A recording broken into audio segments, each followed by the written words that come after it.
اعوذ باللہ من الشیطان الرجیم بسم اللہ الرحمن الرحیم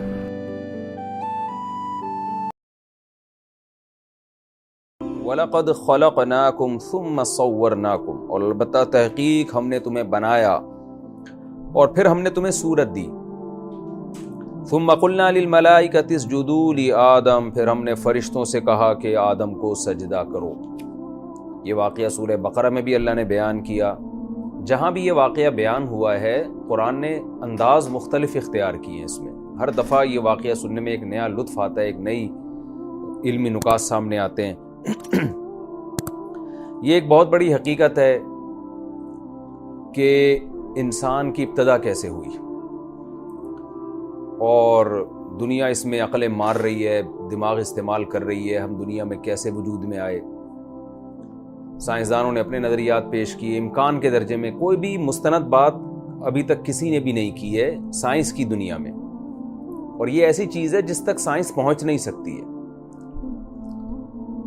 یہ اس کا تعلق ہے ہسٹری سے، تاریخ سے، اور ظاہر ہے جب آدم علیہ السلام دنیا میں آ رہے تھے تو کوئی تاریخ لکھنے والا نہیں تھا. قرآن ہمیں بیان کرتا ہے کہ جو انسانیت کی ابتدا ہوئی ہے وہ آدم سے ہوئی ہے، اور ایسا نہیں ہو گیا کہ اتفاق سے ایک انسان بندر سے وجود میں آ گیا ہو. اگر آپ اس نظریے کو مانتے ہیں نا تو آپ کی نظر میں انسان کا تقدس رہتا ہی نہیں ہے، کیونکہ جو اتفاق سے بنی ہوئی چیزیں وہ مقدس نہیں ہوتی. لیکن قرآن نے انسان کے تقدس کو بیان کیا، انسان کے مقدس ہونے کو بیان کیا کہ یہ کوئی اتفاقی حادثے کا نتیجہ نہیں ہے، بلکہ اللہ کے ارادے کا نتیجہ ہے. باقاعدہ پراپر طریقے سے اللہ تعالیٰ نے ارادہ کیا، فرشتوں سے کو بتایا اللہ نے، پھر انسان کو پروٹوکول دیا گیا، فرشتوں کو، جنات کو حکم دیا گیا سجدہ کرو. انہوں نے انکار کیا. جس نے انکار کیا، جس شیطان نے، اس کے کو کیا شدید سزا ملی ہے. یہ عزت انسان کو مذہب دیتا ہے، یہ عزت انسان کو دنیا پرست لوگ نہیں دیتے. وہ انسان کو ایک اتفاقی حادثے کا نتیجہ سمجھتے ہیں. تو اللہ ہمیں بتا رہے ہیں کہ ایسا نہیں ہو گیا جیسا تمہیں دنیا بیان کر رہی ہے. اور یہ واقعہ قرآن بھی بیان کرتا ہے. تمام آسمانی مذاہب اس میں متفق ہیں کہ انسان کی ابتدا آدم سے ہوئی، اور آدم کو اللہ نے مٹی سے بنایا. میں ایک چھوٹی سی عقلی دلیل دے کے بعد آگے چلتا ہوں. دیکھیے، ہم اگر آج دنیا میں آبادی دیکھتے ہیں 5 ارب سے زیادہ انسان ہیں. یہ بات ہمیں 100% معلوم ہے کہ آبادی کا گراف آپ جتنا پاس میں جائیں گے کم ہوتا چلا جائے گا. یعنی آج اگر 5 ارب ہیں تو ظاہر ہے کل 4 ارب تھے، پھر 3 ارب تھے، پھر 2 ارب تھے، پھر 1 ارب ہوں گے، پھر ایک وقت آئے گا 50 کروڑ ہوں گے، پھر ایک وقت آئے گا 25 کروڑ ہوں گے، پھر ایک وقت آئے گا 1 کروڑ ہوں گے، پھر 25 لاکھ ہوں گے، پھر وہ ہوتے ہوتے 10 لاکھ، پھر 5 لاکھ، پھر 2.5 لاکھ، پھر 1 لاکھ. یعنی یہ اگر آپ گراف کھینچیں تو یہ یوں جا رہا ہے ایسے کر کے. یہ گراف اتنا واضح ایسے صاف پتہ چلتا ہے کہ یہ اوپر جاتے جاتے کسی ایک جوڑے پر جا کر منتج ہوتا ہے یہ. اور یہ کوئی بہت زیادہ پرانا ٹائم نہیں ہے جو یہ عمریں بیان کی جاتی ہیں نا کہ انسان کی ابتدا 5 ارب سال پہلے کی ہے، 10 ارب سال. یہ سب مشاہدے کے خلاف ہے. اس لیے کہ اگر ہم آبادی کا جو گروتھ کی جو اسپیڈ ہے نا، اس اسپیڈ کو ہم دیکھتے ہیں تو اس اسپیڈ، آج اگر ہم اس انسان کی پیدائش کی رفتار دیکھتے ہیں تو انسان بالغ ہوتا ہے 15 سال میں. 15 سال کے بعد اگر فوراً اس کی شادی ہو جائے تو 9 مہینے بعد بچہ آ جاتا ہے. بہت زیادہ اگر آپ اسپیڈ بڑھائیں، اور ایک بہت سلو اسپیڈ کا کیا مطلب، ہم فرض کر لیتے ہیں انسانوں کی شادیاں 50 سال میں ہوتی رہی ہیں، اور 50 سال میں ان کی شادی ہوتی رہی ہے، اور اس کے 5 سال کے بعد فار ایگزامپل بچے پیدا ہوئے ہیں، تو یہ اسپیڈ بہت سلو ہو جاتی ہے. ہم فرض کر لیتے ہیں کہ بہت سست رفتاری کے ساتھ یہ نسل انسانوں کی بڑھی ہے، تو بھی آپ گراف اگر اوپر کی طرف لے کے جاتے ہیں نا تو یہ 10-20 ہزار سال سے زیادہ پرانا قصہ ہے نہیں. یعنی 10-20 ہزار سال میں 6 ارب کی آبادی ہو سکتی ہے. آپ کہہ سکتے ہیں کہ بھئی ہو سکتا ہے اس سے بھی زیادہ سال گزرے ہوں، اور درمیان میں قدرتی حادثوں کی وجہ سے کروڑوں لوگ مر گئے ہوں. تو یہ بات بھی اس لیے قرین قیاس نہیں ہے کہ جو حادثات انسانوں پر ہوتے رہے، انسانی آبادی تو اب پوری دنیا میں پھیلی ہے. جنگیں ہوئی ہیں، ان سے کتنے فیصد لوگ، پوری دنیا میں جنگوں سے زیادہ 1% لوگ ہلاک ہوئے ہوں گے. پوری آبادی کے 2% لوگ بہت زیادہ ہلاک ہو گئے، کیونکہ انسان پر جب کوئی آفت آتی ہے، کوئی جنگ ہوتی ہے، تو انسان جان بچانے کے لیے وہ علاقہ چھوڑ دیتا ہے. ایسا نہیں ہوتا کہ سارے ہی کٹتے چلے جائیں، بہت کم ایسا ہوا ہے. اور ایسا بھی نہیں ہوا کہ اتنی بڑی قومیں، یہ پہلی جنگ عظیم اور دوسری جنگ عظیم میں بہت زیادہ لوگوں کا نقصان ہوا، لیکن اتنی بڑی بڑی جنگیں جو تلواروں سے نہیں تھی، بموں سے تھیں، توپوں سے تھیں، اس میں بھی دنیا کی آبادی کا 1% بھی ہلاک نہیں ہوا ہے، پوری دنیا کی آبادی کا۔ تو آپ اس گروتھ ریشو کو اگر اس فلسفے کے تحت اوپر کی طرف لے کر جاتے ہیں نا، تو یہ جو 6 ارب ہیں، سمٹتے سمٹتے 10 15 20 بہت زیادہ ہو گئے، 50,000 سال آپ لگا لیں، اس میں جا کے یہ ایک اکائی پہ جا کے سب جمع ہو جاتے ہیں۔ اس میں یہ فرض کر لینا کہ 6 ارب سال پرانے اور 10 ارب سال سے پہلے انسان آیا ہوا، یہ بالکل ایک عقل کے خلاف ہے۔ تو یہ قرآن کی بات بالکل ٹھیک ہے کہ انسانیت کی جو ابتدا ہوئی ہے نا، یہ ہم جو گراف کھینچتے ہیں تو یہ اوپر انسان پہ جا کے ہی منتج ہوتے ہیں، کسی اور مخلوق پہ جا کے یہ جا کے جمع نہیں ہوتے۔ تو یہ بات تمام آسمانی کتابوں میں، موسیٰ علیہ السلام، عیسیٰ علیہ السلام، ابراہیم علیہ السلام، ان کے سب کے صحیفے جو عہد قدیم اور عہد جدید کے نام سے آسمانی کتابوں میں جمع کیے گئے ہیں، سارے آسمانی مذاہب اس پر متفق ہیں کہ انسان کی ابتدا جس شخصیت سے ہوئی ہے وہ آدم تھے، اور اللہ تعالیٰ کی حکمت نے تقاضا کیا کہ 2 انسان نہیں بنائے، آدم کو الگ مٹی سے، حوا کو الگ مٹی سے بنا کے ان کا ملاپ کیا ہو، ایسا نہیں کیا، بلکہ اللہ تعالیٰ نے حضرت حوا کو بھی آدم سے ہی پیدا کیا تاکہ تمام انسانوں کی جو نسل ہے نا وہ ایک اکائی پہ جا کے جمع ہو، ایک انسان پہ جا کے جمع ہو۔ وہ 2 پہ بھی اللہ نے یہ نہیں چاہا کہ ماں اور باپ الگ الگ ہو، بلکہ جو عورت ہے وہ بھی اس کی اصل بھی وہ آدم ہی ہو۔ تو ایک اکائی پہ جا کے ہی پوری انسانیت جمع ہو رہی ہے، وہ آدم تھے، اور اللہ نے پھر اس آدم کو پروٹوکول دیا، اور یہ بتانے کے لیے کہ یہ اصل میں آدم کو نہیں بلکہ آدمیت کو، انسانیت کو عزت دی جا رہی ہے، انسانیت کو پروٹوکول دیا جا رہا ہے۔ قرآن اس واقعے کو بہت اہتمام سے بار بار بیان کرتا ہے، وَلَقَدْ خَلَقْنَاكُمْ، تحقیق ہم نے تمہیں بنایا، ثُمَّ صَوَّرْنَاكُمْ، پھر ہم نے تمہیں صورت دی۔ یہ جو ثم قرآن میں آتا ہے یہ تعقیب ذکری کے لیے بھی ہوتا ہے۔ ذکر کا مطلب یہ کہ یہ ضروری نہیں ہے کہ پہلے تخلیق کی ہو، صورت بعد میں بنائی ہو، بلکہ صرف تذکرہ صورت بنانے کا بعد میں ہو رہا ہے، یعنی اللہ نے تخلیق کا ذکر پہلے کیا اور صورت بنانے کا ذکر بعد میں کیا۔ کام یہ دونوں ساتھ ساتھ ہوئے ہیں، کیونکہ تخلیق اور تصویر یہ دونوں ایک ساتھ کام ہو رہے ہیں۔ اور یہ بھی ممکن ہے کہ ہم اس ثم کو تراخی کے لیے مانیں، یعنی یہ اس میں تخلیق کا مطلب یہ ہے کہ انسان کا جو ایک یوں سمجھیں کہ ایک ڈھانچہ ہے وہ پہلے وجود میں آیا، اور پراپر طریقے سے جو انسان کی جو شکل بنتی ہے، صورت بنتی ہے، وہ بعد میں وجود میں آئی۔ تو قرآن کی جو آیت ہے وہ ان دونوں معنوں پر صادق آتی ہے۔ فرماتے ہیں ثم قلنا للملائکۃ، آدم کو بنانے کے بعد، یعنی ہم نے تمہیں بنایا کا مطلب تمہارے باپ آدم کو بنایا۔ تو آدم علیہ السلام کا بنانا گویا ہمارا بنانا ہی نہیں، بنانا ہی تھا، اس لیے اللہ نے ہم سب کی طرف نسبت کر دی۔ ثم قلنا للملائکۃ، پھر ہم نے فرشتوں سے کہا اسجدوا لآدم، سجدہ کرو آدم کو۔ یہ سجدہ تھا تعظیم والا جو پچھلی امتوں میں جائز تھا اور اس امت میں حرام کر دیا گیا ہے۔ فسجدوا، سب نے سجدہ کیا، الا ابلیس، مگر ابلیس نے نہیں کیا۔ یہاں ایک مشہور سوال ہوتا ہے کہ حکم تو اللہ نے فرشتوں کو دیا تھا، تو اگر ابلیس تو جنات میں سے تھا، اس نے سجدہ نہیں کیا تو کیا ہو گیا اس سے؟ تو اس کا جواب ہے کہ جب فرشتوں کو حکم دیا تھا نا، تو فرشتے تو بہت اعلیٰ مخلوق ہیں، ان کو اللہ نے نور سے بنایا ہے، تو جنات خود بخود اس میں ضمناً آ گئے تھے، تو ان کو الگ سے حکم دینے کی ضرورت نہیں تھی۔ تبھی شیطان نے جب سجدے سے انکار کیا تو شیطان نے یہ نہیں کہا کہ تو نے حکم فرشتوں کو کیا ہے، مجھے تھوڑی تو نے حکم دیا ہے، تو میں نے سجدہ نہیں کیا تو کیا ہوا؟ شیطان بھی یہ سمجھتا تھا، جس کا نام ابلیس تھا، شیطان کا نام ابلیس ہے، لقب شیطان ہے، شیطان شیطنت سے نکلا ہے، کہتے ہیں نا بڑا شتونگڑا ہے یہ، شیطنت کا مطلب سرکشی، تو اس کا لقب ہے، لقب کہتے ہیں کسی میں کوئی خاص صفت پائی جائے تو اس کی وجہ سے جو اس کو نام دیا جاتا ہے، تو نام اس کا ابلیس تھا، لیکن اس کی حرکتوں کی وجہ سے اس کو شیطان کہا جاتا ہے۔ تو سب نے سجدہ کیا، تو فرشتوں کو جب حکم تھا تو جنات اس میں خود بخود ضمناً داخل تھے کہ ان کا درجہ تو فرشتوں سے بھی کم ہے، تو تمام نے سجدہ کیا الا ابلیس، مگر شیطان نے انکار کر دیا۔ لم یکم من الساجدین، وہ سجدہ کرنے والوں میں شامل نہ ہوا۔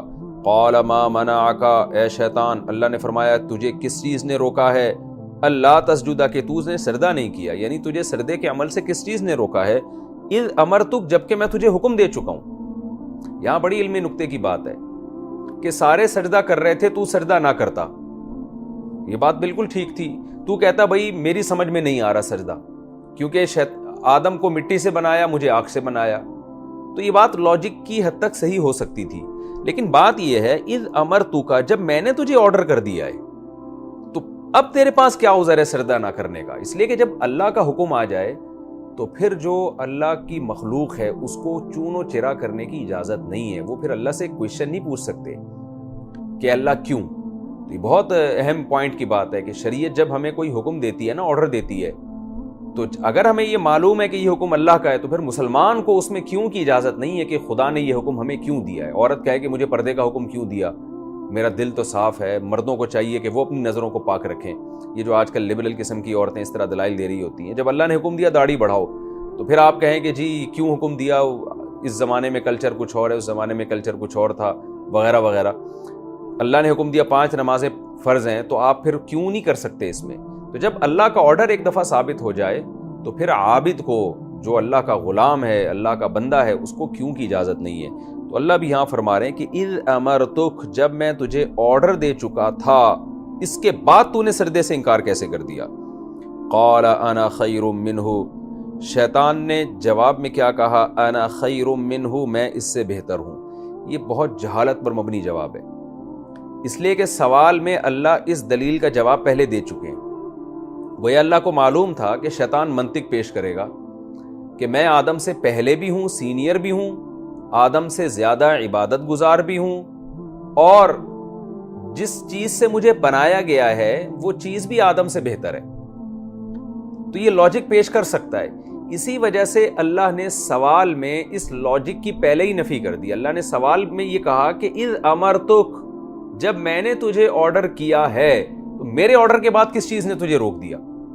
یہ اللہ کا جو کلام ہے نا، یہ اس میں یہ جو اذ امرتک کے لفظ کو ایڈ کیا گیا ہے، یہ ایڈیشن تھی ہی اس وجہ سے کہ اللہ شیطان کے لیے تمام قسم کے دلائل کا راستہ بند کر رہے تھے کہ خدا کے حکم کے بعد تجھے اجازت نہیں ہے کہ تو یہ کہے کہ میں بہتر ہوں. لیکن شیطان نے وہی جہالت کی اور گویا اللہ کے حکم کو ویلیو نہیں دی. اس نے، شیطان نے یہ نہیں کہا کہ اے اللہ تیرا حکم تھا مگر میں سمجھا تھا کہ صرف فرشتوں کو حکم ہے، تو نے صراحتاً مجھے تو آرڈر نہیں کیا. یہ نہیں کہا شیطان نے، بلکہ شیطان نے وہی جہالت کی کہ اس نے دلائل دینا شروع کر دیے. قال انا خیر منہ، وہی جہالت کی جس کا اللہ نے سوال میں راستہ بند کر دیا تھا. قال انا خیر منہ، میں اس سے بہتر ہوں. خلقتنی من نار، تو نے مجھے پیدا کیا ہے آگ سے. وخلقتہ من طین، اور تو نے اس کو پیدا کیا ہے مٹی سے. دیکھیں یہ مان بھی رہا ہے کہ یہ بھی اللہ نے کیا ہے، تو خود یہ دلیل کتنی غلط ہے کہ بھئی اگر تجھے آگ سے پیدا کیا ہے تو خود تھوڑی تو آگ سے پیدا ہوا ہے، یہ بھی تو اللہ نے کیا ہے نا. تو جس اللہ نے آگ سے تجھے پیدا کیا اس اللہ کا احسان ہے، تو اس کے احسان کا تقاضا یہ ہے کہ اللہ جو تجھے کہہ رہا ہے وہ تو کر. یہ ایسا ہی ہے کہ جیسے ایک شخص کسی فقیر کو 5000 کا نوٹ تھما دیتا ہے اور پھر اس سے کہتا ہے کہ اس غریب کو تو اس میں سے 100 روپے دے دے، اور مالدار جس کو 5000 فقیر کو دیے وہ کہتا ہے کہ میں اس کو نہیں دوں گا، یہ تو غریب آدمی ہے، میں غریبوں پہ احسان نہیں کروں گا، یہ پیسہ میرا ہے. تیرے پاس کہاں سے آیا؟ وہ اعتراف کر رہا ہے کہ تو نے دیا ہے. تو بھائی جب تم اعتراف کر رہے ہو کہ آپ نے مجھے یہ پیسہ دیا ہے، اس کا مطلب یہ کہ یہ میرا نہیں ہے، یہ تو آپ کی بھیک ہے، آپ جہاں کہیں گے میں وہاں خرچ کروں گا. تو آپ دیکھیں تکبر کی وجہ سے شیطان کا کیسا دماغ خراب ہوا کہ وہ اللہ سے کہہ رہا ہے خلقتنی، اعتراف کر رہے تو نے مجھے آگ سے بنایا، تو یہ تو تیرا احسان ہے. اگر تو نے مجھے اچھی چیز سے بنا دیا تو احسان کا تقاضا تو یہ ہے کہ تو جہاں کہے گا میں وہاں سجدہ کروں گا. لیکن انسان کی عقل تکبر سے، حسد سے، جیلسی سے خراب ہو جاتی ہے. خلقتنی من نار، تو نے مجھے آگ سے بنایا. وخلقتہ من طین، اور تو نے اس کو مٹی سے بنایا. قال، اللہ نے فرمایا فاہبط منہا، تو پھر یہاں سے اتر جا. حبوط کہتے ہیں بلندی سے پستی کی طرف آنا. تو چونکہ اللہ کے دربار سے نکلنا یہ بلندیوں سے پستی کی طرف آنے کے مترادف ہے، اس لیے اللہ نے اس کے لیے حبوط کا لفظ استعمال کیا کہ تو بلندی سے ذلت کی طرف چلا جا، نکل جا یہاں سے. دیکھیں یہاں اللہ نے بھی اس کی دلیل کا جواب نہیں دیا کہ ہاں یہ میں مانتا ہوں کہ جی میں نے تجھے آگ سے پیدا کیا اور اس کو میں نے مٹی سے پیدا کیا، لیکن چونکہ میرا آرڈر ہے تو احسان کا تقاضا یہ ہے کہ میرے آرڈر کو تو پورا کر. یہاں اللہ نے جواب نہیں دیا، اس لیے کہ جو بات بہت واضح ہوتی ہے نا اس کے جواب دے کر اس کو پیچیدہ نہیں بنایا جاتا. اللہ نے فرمایا فاہبط منہا، فا یہ نتیجے کے لیے کہ تیری اگر یہ سوچ ہے، فاہبط تو نکل جا یہاں سے، یہ فا کا معنی ہوتا ہے اردو میں تو سے، فاہبط منہا نکل جا یہاں سے، فما یکون لک نہیں ہے تیرے لیے یہ بات، ان تتکبر فیہا کہ اس مقام پہ رہ کے تو تکبر کر، تو اپنی بڑائی بیان کر رہا ہے میرے سامنے، فخرج نکل جا یہاں سے، انک من الصاغرین تو ذلیل لوگوں میں شامل ہو چکا ہے، صاغر صغر سے نکلا ہے، تو رسوا لوگوں میں ہے، ذلیل لوگوں میں، نکل جا یہاں سے۔ اب دیکھیں اتنی سخت سزا کھانے کے بعد شیطان کو عبرت حاصل ہونی چاہیے تھی کہ میرا پالن ہار جس نے مجھے بنایا ہے، اس نے مجھے حیات اور زندگی دی، وہ بہت غضب میں ہے، مجھے سوری کر لینی چاہیے، مجھے اپنی ندامت اور غلطی کا احساس ہو جانا چاہیے، اس لیے کہ خدا کبھی بھی غلط نہیں ہو سکتا، مخلوق غلط ہو سکتی ہے۔ لیکن یہاں شیطان کیا کر رہا ہے؟ بجائے معذرت کرنے کے وہ بھی لڑائی پہ اترا ہوا ہے۔ وہ کیا جواب میں کہتا ہے؟ ٹھیک ہے، انظرنی اے اللہ مجھے مہلت دے دے، الی یوم یبعثون اس دن تک جس دن تک لوگ زندہ کر کے اٹھائے جائیں گے، مجھے اتنی لمبی عمر دے دے کہ قیامت آنے سے پہلے میری موت واقع نہ ہو۔ مقابلے پر کیونکہ اللہ سے تو لڑ نہیں سکتا تھا، تو اب اللہ سے مقابلہ ایسے کر رہا ہے کہ جس آدم کو تو اتنا پروٹوکول دے رہا ہے نا اے اللہ، میں اس آدم کو جہنم کی آگ کا اور اس کی اولاد کو جہنم میں لے جانے کی کوشش کروں گا۔ قال انک من المنظرین، اللہ نے فرمایا ٹھیک ہے تو مہلت یافتہ لوگوں میں سے ہے۔ قال تو شیطان نے کیا کہا؟ فبما اغویتنی، اے اللہ تو نے مجھے گمراہ کیا ہے، بسبب اس بات کے کہ تو نے مجھے گمراہ کیا ہے، تو اس وجہ سے اب میں کیا کروں گا؟ لَأَقْعُدَنَّ لَهُمْ صِرَاطَكَ الْمُسْتَقِيمِ، میں بھی اب ان لوگوں کے لیے یعنی آدم اور اس کی اولاد کے لیے تیرا جو سیدھا راستہ ہے اس سیدھے راستے پہ آ کے میں بیٹھ جاؤں گا۔ شیطان نے کیا کہا کہ اللہ تو نے مجھے گمراہ کیا ہے، کیا مطلب؟ ظاہر ہے اللہ زبردستی کسی کو گمراہ نہیں کرتا، یعنی تو نے میرے اوپر گمراہی کا وہ لگا دیا نا ٹھپا، مجھے گمراہ قرار دے دیا ہے۔ تو شیطان دیکھیں ہر اچھائی ہو یا برائی ہو اس کا خالق اللہ ہی ہوتا ہے، یہ اہل سنت والجماعت کا عقیدہ ہے۔ جیسے قرآن میں آتا ہے نا ختم اللہ علی قلوبہم، اللہ ان کے دلوں پہ مہر لگا دیتے ہیں، اللہ ان کو ہدایت، من یضلل اللہ فلا ہادی لہ، جس کو اللہ گمراہ کر دے اسے کوئی ہدایت نہیں دے سکتا۔ کیا مطلب؟ کہ انسان گمراہی کا ارادہ کرتا ہے، سیدھے راستے کو قبول نہیں کرتا تو اللہ اسے گمراہ کر دیتا ہے۔ تو چونکہ گمراہی بھی ایک مخلوق ہے جس کا خالق اللہ ہے، ہر مخلوق کا خالق اللہ ہے، تو گمراہی بھی ایک صفت ہے، یہ بھی ایک مخلوق ہے، یعنی اللہ کے علاوہ اس کائنات میں جو کچھ ہے وہ مخلوق ہی ہے، تو اس لیے اس کی نسبت اللہ کی طرف کی جاتی ہے۔ تو شیطان یہاں بھی کتنی ضد اور ہر دھرمی کی بات ہے، کہہ رہا ہے کہ اللہ تو نے مجھے گمراہ کر دیا، تو بھئی اللہ نے آپ کو گمراہ کیا ہے مانتے ہیں، لیکن اللہ نے توبہ کا دروازہ بھی تو کھولا ہوا ہے، آپ توبہ کر لو اللہ آپ کو ہدایت دے دے گا۔ لیکن شیطان کیا کہہ رہا ہے یہاں ضد میں آ کے؟ تو نے مجھے گمراہ کر دیا ہے، کیا مطلب؟ اس آدم کی وجہ سے، تو اب میں کیا کروں گا؟ لَأَقْعُدَنَّ لَهُمْ صِرَاطَكَ الْمُسْتَقِيمِ، میں اس آدم کے لیے ضرور بھی ضرور بیٹھ جاؤں گا تیرے سیدھے راستے پر، ایک سیدھا ٹریک ہوگا جس پر یہ چلنے کی کوشش کریں گے، میں اس ٹریک پہ آ کے بیٹھ کر سیدھے راستے سے ہٹانے کی کوشش کروں گا۔ پھر میں کیا کروں گا؟ ثُمَّ لَآتِيَنَّهُمْ، پھر میں ضرور بھی ضرور آؤں گا ان کے پاس، مِن بَيْنِ أَيْدِيهِمْ، ان کے سامنے سے بھی، وَمِن خَلْفِهِمْ، ان کے پیچھے سے بھی، وَعَنْ أَيْمَانِهِمْ، ان کے دائیں سے بھی، وَعَنْ شَمَائِلِهِمْ، ان کے بائیں سے بھی۔ یعنی مقابلہ چل رہا ہے، شیطان بجائے تواضع اختیار کرنے کے قسموں پہ قسمیں اٹھائے۔ یہ جو لام تاکید اور نون تاکید کسی کلام میں ہوتا ہے تو یہ قسم کا معنی دیتا ہے، یہی وجہ ہے کہ قرآن میں دوسرے جگہ پر شیطان کی قسم کا اللہ نے واضح طور پر ذکر کیا، فَبِعِزَّتِكَ، کا اللہ مجھے تیری عزت کی قسم کہ میں ان کو گمراہ کروں گا۔ تو یہاں بھی شیطان بجائے تواضع اختیار کرنے کے کہ اللہ کے غضب کی وجہ سے کچھ کمی پیدا کرے اپنے انتقام کے جوش میں، توبہ کرے، یا توبہ نہیں کر سکتا تو کچھ لب و لہجے میں نرمی پیدا کرے، لیکن حسد کی آگ اور تکبر انسان میں تواضع پیدا کرنے کے بجائے اس کو مزید جرائم پر اکساتا ہے۔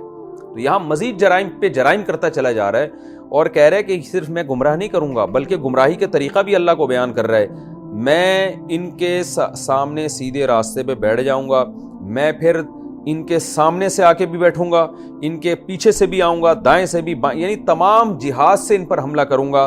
وَلَا تَجِدُ أَكْثَرَهُمْ شَاكِرِينَ، اور اے اللہ تو ان میں اکثر کو شکر گزار نہیں پائے گا، یعنی رزلٹ بھی اناؤنس کر دیا اس نے، رزلٹ بھی اناؤنس کر دیا۔ یہ ایسے جیسے ہم کسی کو چیلنج کر رہے ہو نا کہ میں رنگ میں اس کو پچھاڑنے کی کوشش کروں گا. ایک تو طریقہ یہ ہوتا ہے میں پورا زور لگا دوں گا اس کو ہرانے پر, اور ایک طریقہ چیلنج کا یہ ہوتا ہے میں پورا زور لگا دوں گا اور لوگوں تم دیکھو گے کہ وہ مقابلہ ہار جائے گا. تو شیطان بھی اللہ کو رزلٹ اناؤنس کر کے بتا رہا ہے کہ میں اتنا زور لگاؤں گا کہ لا تجیدو, اے اللہ تو نہیں پائے گا اکثرہم, ان انسانوں میں اکثر لوگوں کو شکر گزار. کیا مطلب؟ تیرا کھائیں گے, مانیں گے کہ تو نے پیدا کیا ہے, صبح و شام تیری دی ہوئی نعمتوں سے لطف اندوز ہوں گے, لیکن انسانوں کی اکثریت جتنا تجھے بھولے گی اتنا کسی اور کو نہیں بھولے گی. کیسا عجیب واقعہ اللہ ہمیں بیان کر رہے ہیں کہ دیکھو یہ سب شیطان قسمیں اٹھا چکا ہے, تم کس کی بات مان رہے ہو؟ قال اخرج منها, اللہ فرماتے ہیں ٹھیک ہے نکل جا یہاں سے. مذءوما, مذءوم کا وہی معنی ہے جو مذموم کا معنی ہے. مذموم مذمت والا, رسوا ہو کے. مدحورا دھتکارا ہوا, دحور کہتے ہیں کسی کو دھتکار دینا, پتھر مار کے بھگا دینا, جس طرح سے دھکے دے کے نکالا جاتا ہے. اللہ کہتے ہیں نکل جا میرے دربار سے ذلیل اور رسوا ہو کر. لمن تبعک منہم, لام تاکید کے لیے, من تبعا, جو بھی اتباع کرے گا, کا تیری, منہم ان انسانوں میں سے, لأملأن, ضرور بالضرور میں بھر دوں گا جہنم کو, منکم, تم سے بھی, تم سب سے, اجمعین, سب کے سب سے, یعنی تو اور تیرے فالوورز, میں بھی پھر ان کو جہنم میں ڈالنے میں کوئی کسر نہیں چھوڑوں گا. انسانوں کو میں بتا دوں گا کہ یہ شیطان تمہارا دشمن ہے جیسے کہ آگے آ رہا ہے, لیکن اس کے باوجود بھی تو تجھے فالو کرے گا, میں بھی اس کی بخشش نہیں کروں گا. وَيَا آدم, یہ شیطان اور اللہ کا مکالمہ ہوا اور شیطان اپنے مشن پہ نکل گیا. پھر اللہ کہتے ہیں ہم نے آدم سے خطاب کیا, وَيَا آدم, اور اے آدم, اسکن, سکونت اختیار کر, انتا, تو بھی, وزوجک, اور تیری بیوی بھی, الجنت, جنت میں, جنت میں آرام سے زندگی گزارو. فَكُلَا, دونوں مل کے کھاؤ, من حیث شئتما, جہاں سے چاہو, یہ پوری جنت تمہارے لیے. وَلَا تَقْرَبَا هَذِهِ الشَّجَرَةَ, اور اس درخت کے قریب بھی مت جانا. ایک ہادی اشارہ کیا جاتا ہے, یہ جو درخت ہے اس کے قریب بھی مت جانا. فَتَكُونَا مِنَ الظَّالِمِينَ, تم دونوں ہو جاؤ گے ظالمین میں سے. اللہ کی حکمت تھی, اللہ نے پوری جنت آدم علیہ السلام کے لیے حلال کر دی, ایک خاص قسم کے درخت پر پابندی لگا دی. اور ہمیں قرآن یہ واقعہ کیسے بیان کر رہا ہے, اس میں کیا کیا اسباق ملتے ہیں. فوسوس لہم الشیطان, قرآن کہہ رہے شیطان نے ان کے دلوں میں وسوسے ڈالے. یہاں بڑی ایک بحث ہوئی ہے کہ شیطان جنت میں پہنچا کیسے. علماء کہتے ہیں اس کے لیے جنت میں جانا ضروری نہیں ہے, یہ بھی ممکن ہے اللہ نے اس کو اختیار دیا ہو جنت میں بھی جا سکتا ہو اس وقت, اور یہ بھی ممکن ہے وہیں بیٹھ کر دل کے اندر وسوسے ڈال سکتا ہو. تو یہ دونوں باتیں ممکن ہیں عملاً. بہرحال شیطان نے ان کے دلوں میں وسوسے ڈالنا شروع کر دیے. لیبدی لہما, جس کا رزلٹ یہ نکلنا تھا کہ ان کے لیے ظاہر کر دے, ماں, وہ چیز, ووری عنہما, جو ان دونوں سے چھپی ہوئی تھی, من سوآتہما, یعنی ان کی شرمگاہیں. میاں بیوی کے لیے ایک دوسرے سے پردہ نہیں ہوتا, لیکن نارملی میاں بیوی بھی ایک دوسرے سے اپنی شرمگاہ کو چھپاتے ہیں, اور نارمل کنڈیشن میں بھی میاں بیوی اس میں حیا محسوس کرتے ہیں کہ ایک دوسرے کے سامنے بے لباس ہو کے بیٹھیں جیسے کہ کلچر ہے ہمارا. تو یہ انسان کی حیا کا تقاضا ہے. ویسے تو میاں بیوی کے لیے حلال ہے ایک دوسرے کے سامنے بے لباس ہونا, لیکن نارمل کنڈیشن میں ایسا ہوتا نہیں ہے اور اس کو حیا کے خلاف سمجھا جاتا ہے, اور قرآن بھی اسی کو اپریشیٹ کرتا ہے. تو تاکہ ان کے سامنے ظاہر کر دے جو شرمگاہ وہ ایک دوسرے سے چھپا رہے ہیں. وَقَالَ مَا نَهَاكُمَا رَبُّكُمَا, اور شیطان نے ان سے آ کے یعنی دل میں وسوسے ڈالے. اور کیا وسوسے ڈالے؟ مَا نَهَاكُمَا رَبُّكُمَا, تم دونوں کے رب نے تم دونوں کو نہیں روکا, عَنْ هَذِهِ الشَّجَرَةِ, اس درخت سے, إِلَّا أَن تَكُونَا مَلَكَيْنِ, مگر صرف اس لیے کہ تم دونوں فرشتے بن جاؤ گے, او تکونا من الخالدین, یا تم دونوں ہمیشہ رہنے والوں میں سے بن جاؤ گے. وسوسے کیا ڈالے شیطان نے؟ بار بار آ کے آدم اور حوا کے دل میں یہ بات ڈالتا رہا کہ اللہ نے پوری جنت میں ہر طرف سے کھانے پینے کی اجازت دے دی ہے, اس درخت سے منع کیا تو یقیناً اس میں کوئی خاص چیز ہوگی, کوئی خاص بات ہوگی کہ جس کے کھانے سے کچھ انسان جو ہے وہ کوئی خاص فائدے کی بات ہوگی. یہ انسان کی عادت ہے, جس چیز سے روکا جاتا ہے نا وہ اسی کا حریص ہوتا ہے. تو شیطان نے دل میں وسوسہ ڈالا, ہاں بھائی وہ خاص بات یہ ہے کہ اس کے کھانے سے نا تم پر موت ختم ہو جائے گی, اتنی خوبصورت جنت, تم ہمیشہ ہمیشہ رہو گے اس میں, اور فرشتوں کی طرح بن جاؤ گے. فرشتے بننے کا مطلب جیسے فرشتوں پہ موت نہیں آتی تم بھی ایسے ہی بن جاؤ گے. تو اب کیا ہوا ہے؟ وقاسمہما، اور دونوں سے قسمیں اٹھانے لگا، انی لکما لمن الناصحین، بے شک میں تمہارے خیر خواہوں میں سے ہوں۔ دیکھیں شیطان انسانی شکل میں آ کے نہیں قسمیں اٹھاتا، بلکہ یہ بھی وسوسے ڈالتا ہے کہ یہ جو یعنی اس کی قسموں کا مطلب یہ ہے کہ آپ کے دل میں جو یہ وسوسہ آ رہا ہے نا کہ یہ گناہ کرنے میں مجھے فائدہ ہے، تو وہ اتنی تاکید سے وسوسہ آتا ہے کہ جیسے جو آدمی پہلی دفعہ ہیروئن پیتا ہے یا نشہ کرتا ہے تو شیطان کیا وسوسہ ڈالتا ہے؟ پہلے تو انسان کا ضمیر ملامت کرتا ہے، بھائی دیکھو چرسیوں کا حال دیکھو، ہیروئنچیوں کا حال دیکھو کیا ہو رہا ہے۔ شیطان دل میں جا کے وسوسہ ڈالتا ہے کہ نہیں تم ایک دفعہ ٹرائی کر لو، 2 دفعہ پی لو، کوئی بھی گناہ ہو اسی طرح ہی ہوتا ہے۔ پھر ایک وسوسے کا درجہ ہوتا ہے، اتنا زبردست وسوسہ آتا ہے کہ انسان سمجھتا ہے کہ میں یہ نشہ نہ کر کے گویا غلط کر رہا ہوں۔ تو یہ وہ کیفیت ہے جس کو قرآن قسموں سے تعبیر کر رہا ہے، کیونکہ جب کوئی قسم اٹھا کے کوئی بات کرتا ہے نا تو ہمیں یقین آ جاتا ہے۔ تو شیطان بھی بعض دفعہ اتنے پاورفل وسوسے ڈالتا ہے کہ گویا شیطان قسمیں اٹھا کے کہہ رہا ہوتا ہے کہ تم یہ کام کر لو۔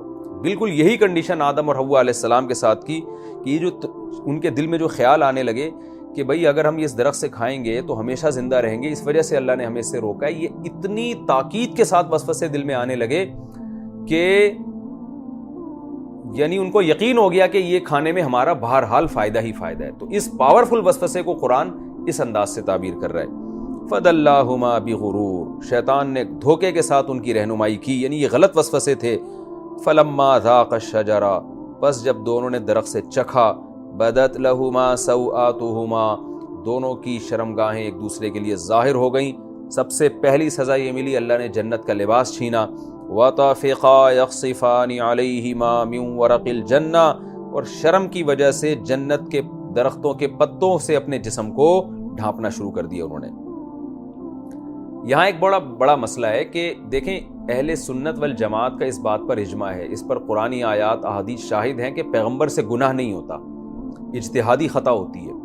تو تمام مفسرین جتنے بھی معتبر ہیں وہ یہاں متفق ہیں کہ یہاں آدم علیہ السلام سے اجتہادی خطا ہوئی ہے۔ وہ اجتہادی خطا کیا ہے؟ وہ اجتہادی خطا یہ ہے کہ جب ان کے دل میں یہ وسوسہ آیا نا کہ اس چیز سے اللہ نے ہمیں روکا ہے، اس درخت سے ہم کھائیں گے تو ہم ہمیشہ زندہ رہیں گے، تو ان کے دل میں ایک لالچ پیدا ہوئی۔ اب کیا ہوا ہے کہ جب انسان کے دل میں کسی کام کو کرنے کی لالچ پیدا ہوتی ہے نا تو پھر وہ اس کے جواز کے بہانے تلاش کرتا ہے۔ تو آدم علیہ السلام اور اماں حوا بھی بیٹھ کے سوچنے لگے کہ بھئی اللہ تعالیٰ نے ہمیں جو اشارہ کر کے کہا ہے نا ہذہ الشجرہ، یہ والا درخت نہیں کھانا، تو اس ٹائپ کے جنت میں اور بھی تو بہت سارے درخت ہیں۔ مثال کے طور پر فرض کر لیں کہ وہ آم کا درخت ہے، ایک فرض کر لیں، تو اللہ نے تو یہ کہا ہے نا یہ آم کا درخت نہیں کھانا، تو ہم وہاں سے ٹرائی کر لیتے ہیں، دوسرے والا درخت کھا لیتے ہیں، یہ والا کھایا نا اللہ تعالیٰ نے۔ حالانکہ جب اشارہ کیا جاتا ہے، بھئی آپ جب کسی کو سمجھاتے ہیں کہ یہ کوئی حکیم سمجھا رہا ہو کسی مریض کو کہ تم کریلے کی بیل کی طرف اشارہ کر کے کہہ رہا ہو یہ پھل تم نے نہیں کھانا ہے، تو اس میں جنرلی اس کا یہی مطلب ہوتا ہے کہ پوری دنیا میں کہیں بھی کریلا تم نے نہیں کھانا ہے، تمہیں نقصان دے گا۔ جب شوگر کے مریض کے سامنے رسگلے پڑے ہوئے ہوں اور آپ اس کی طرف اشارہ کر کے کہیں کہ تم نے یہ مٹھائی نہیں کھانی ہے، تو یہ کا لفظ صرف تعیین کے لیے ہوتا ہے، اس کو اور واضح کرنے کے لیے ہوتا ہے کہ خوب سمجھ لو کہ میں کون سی مٹھائی سے تمہیں روک رہا ہوں۔ یہ مطلب نہیں ہوتا کہ اس ڈبے کا رسگلہ تو تم نہیں کھاؤ، باقی ڈبوں سے تم 10 رسگلے خرید کے کھا لو۔ تو تعیین کا مقصد اللہ تعالیٰ کا ہرگز یہ نہیں تھا، اشارہ کا مقصد کہ صرف اس پھل کو کھانے پر پابندی ہے، باقی پوری دنیا پوری جنت میں اس درخت اس کے علاوہ جو درخت ہیں اسی نوعیت کے ان سے جہاں سے چائے کھا سکتے ہو۔ لیکن چونکہ آدم علیہ السلام اور اماں حوا کے دل میں وسوسے آنے لگے کہ یہاں اللہ نے پابندی لگائی ہے تو ہمیں ہمیشہ اس زندہ رہنا ہوگا اگر ہم یہ کھا لیں گے، تو جب ایسے وسوسے انسان کو آتے ہیں تو پھر وہ جواز کے بہانے تلاش کرتا ہے۔ تو آدم اور حوا کے دل میں یہ خیال آیا کہ اللہ نے اس درخت سے بولا ہے، وہ والے سے نہیں بولا، تو ہم وہاں سے ٹرائی کرتے ہیں۔ تو یہ ایک اجتہادی غلطی تھی، لیکن پیغمبروں کی معمولی سی غلطی کو قرآن بہت بڑے جرم سے تعبیر کرتا ہے۔ وَعَصَىٰ آدَمُ رَبَّهُ فَغَوَىٰ، قرآن کہتا ہے سورہ طٰہٰ میں آدم نے رب کی نافرمانی کی اور گمراہ ہو گئے۔ تو یہ قرآن یعنی اللہ کی جلالت ہے، اللہ کا جلالی انداز ہے۔ جیسے کہ یونس علیہ السلام کے بارے میں قرآن کیا کہتا ہے کہ یونس علیہ السلام ہم سے پرمیشن کے بغیر اپنی قوم کو چھوڑ کے چلے گئے۔ فَظَنَّ أَن لَّن نَّقْدِرَ عَلَيْهِ، اور یونس علیہ الصلوۃ والسلام کے بارے میں قرآن کہہ رہا ہے فظن اللہ نقدر علیہ، یونس یہ سمجھے کہ ہمیں یونس پر قدرت ہی نہیں ہے۔ حالانکہ دیکھیں کوئی پیغمبر کبھی بھی یہ نہیں سمجھ سکتے کہ اللہ کو ان پر طاقت نہیں ہے۔ یونس علیہ السلام سے تو ایک اجتہادی غلطی تھی کہ اللہ نے عذاب کا وعدہ کیا ہے، تو اس قوم پہ عذاب آئے گا تو میں بھی اس عذاب میں پھنسوں گا، تو قوم تو ایمان لا نہیں رہی ہے تو نکل جاؤ یہاں سے۔ یونس علیہ السلام کا مقصد ہرگز اللہ کی نافرمانی نہیں تھی، لیکن اللہ کا انداز ہے جلالی، اس کی کتاب جلالی ہے، تو اللہ اسی انداز میں بیان کرتا ہے کہ یونس علیہ السلام کو ہم نے سزا دی اور مچھلی کے پیٹ میں پہنچا دیا۔ کیوں؟ یونس یہ سمجھ بیٹھے تھے کہ اللہ کو آپ پر قدرت ہی نہیں ہے۔ حالانکہ اصولی طور پر اگر کوئی یہ سمجھتا ہے کہ اس پر اللہ کو طاقت اور قدرت ہی نہیں ہے تو نبوت تو دور کی بات، وہ تو ایمان سے ہی خارج ہو جاتا ہے۔ لیکن یہ قرآن کا ایک انداز بیان ہے، تو اس کے ظاہری الفاظ کو نہیں لینا چاہیے۔ یہ جیسے ہم بھی محاوروں میں یہ کہہ دیتے ہیں کسی کو سمجھانے کے لیے کہ تم یہ سمجھتے ہو کہ میں تمہارا کچھ بگاڑ ہی نہیں سکتا، حالانکہ وہ اگلا سمجھ رہا ہوتا ہے۔ تو یہ قرآن بھی چونکہ اللہ تعالیٰ بھی ہم سے جب کلام کرتے ہیں نا تو عام انسانوں میں جو محاورے استعمال ہوتے ہیں انہی محاوروں کے مطابق کلام کرتے ہیں۔ اس لیے علماء نے یہاں لکھا ہے کہ یہ جو قرآن نے کہا کہ آدم نے خدا کی نافرمانی کی، اس سے اصطلاحی نافرمانی مراد نہیں ہے۔ اصطلاح میں ٹرم جو نافرمانی کی ہے وہ تو گناہ کے معنی میں استعمال ہوتی ہے، وہ والا معنی یہاں استعمال نہیں ہوا ہے۔ یہ قرآن کا جلال ہے، قرآن اسی انداز سے بیان کرتا ہے۔ تو یہ آدم علیہ السلام سے اجتہادی غلطی ہوئی ہے۔ کیوں؟ پیغمبروں سے جان کر اللہ کی نافرمانی نہیں ہوتی، ایسی نافرمانی جس میں نافرمانی کے علاوہ اس کا کوئی اور توجیہ اس کی ممکن ہی نہ ہو، کیونکہ پیغمبر قابل تقلید ہوتے ہیں۔ اگر پیغمبروں سے نافرمانی کا صدور ممکن ہوتا تو وہ قابل تقلید نہ رہتے۔ تو قرآن کہہ رہا ہے فلما ذاق الشجرہ، شیطان نے کیا کیا؟ وسوسے دل میں ڈال کے مزین کر دیا اور پھر آدم علیہ السلام سے خطا کروا دی۔ وہ یہ سمجھے کہ یہ والا کھانا ہے تو اس طرف اشارہ کیا، اور یہ مفسرین نے نکالا کہا ہے ہادھی کے لفظ سے نکالا ہے کہ لا تقربا ہادھی الشجرہ، اللہ نے اشارہ کر دیا تھا یہ والا درخت نہیں کھانا۔ تو اس سے صاف پتہ چلتا ہے کہ آدم علیہ السلام نے کوئی دوسرا درخت کھا کے یہ سمجھے کہ اس میں شاید اللہ ناراض نہ ہو، حالانکہ اللہ کی خشیت کا تقاضا یہ تھا کہ کسی درخت سے بھی نہ کھاتے، اللہ سے پہلے پرمیشن لیتے کہ اللہ تو نے یہ والا منع کیا ہے، کیا سارے درخت منع ہیں؟ لیکن ظاہر ہے شیطان نے جب یہ بتا دیا کہ اس میں آپ کے اتنے فائدے ہیں، تو جب انسان کو کسی چیز میں فائدہ نظر آتا ہے تو پھر وہ اس کی یہ نیچر ہے کہ وہ کوشش کرتا ہے کوئی جواز کا بہانہ نکلے۔ تو عین ممکن ہے آدم علیہ السلام کے دل میں خیال آیا ہو کہ ہم اگر اللہ سے پوچھیں گے کہ کیا سارے درخت حرام ہیں تو اللہ پابندی نہ لگا دے، تو کھا پہلے لو پوچھ بعد میں لو۔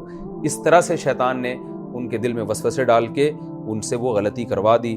فلما ذاق الشجرہ، جب دونوں نے درخت کو چکھا ہے، بدت لہما سوآتہما، سب سے پہلے لباس چھینا گیا، وناداہما ربہما، اور ان کے رب نے ان دونوں کو پکارا، الم انہکما، اے آدم اور حوا کیا میں نے تمہیں روکا نہیں تھا، عن تلکما الشجرہ، اس درخت سے،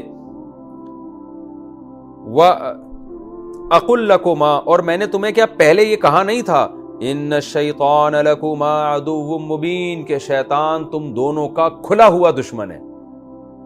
کیا میں نے کہا نہیں تھا تمہیں؟ یہ پہلے سمجھا دیا تھا کہ اس نے اس سردے سے انکار کیا تمہیں گمراہ کرے گا۔